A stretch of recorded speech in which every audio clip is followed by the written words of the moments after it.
DJ सिनोर मोतिहारी। थोड़ी चालीसा थोड़ी चालीसा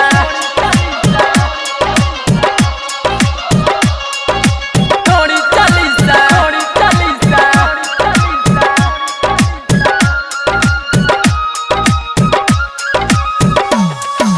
देखो ये भैया सिंगर के खिस्सा आज सुनाई। थोड़ी चालीसा सुनियो भैया ध्यान लगाई। पहिले बियर ढोड़ी में डललस पवन भैया माजा मरलस। तब आइले अनिल अनजान मोहम्मदपुर में परे मकान। ढोड़ी में देले चुप घुसाई पूरा बिहार में मचवल तबाही।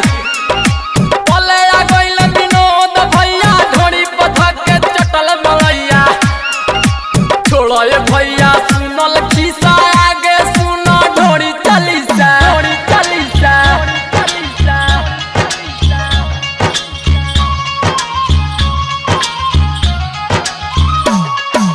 प्रमोद भैया के बाजल गाना सारा दुनिया रहे दीवाना। तब कहाँ रहे मीडिया थाना। शिल्पी राज गजबे गवली ढोड़ी में पानी ढेर दिन अड़वली। तबे अमित पटेल आइले ढोड़ी में खूबे सलेंसर सटैले। तब आइल बेला अशोक ढोड़ी में दल पंटकिया के खोस। सुनो ये भैया कहल खिस्सा आगे सुनो ढोड़ी चालीसा ढोड़ी चालीसा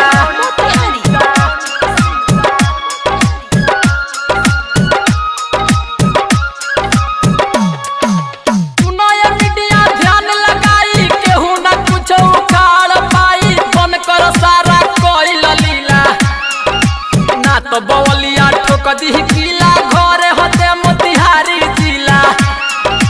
केहू से आज तक बाल नहीं ला। बन करी भैया ढोड़ी Chalisa. Recording by Tiya studio Areraj.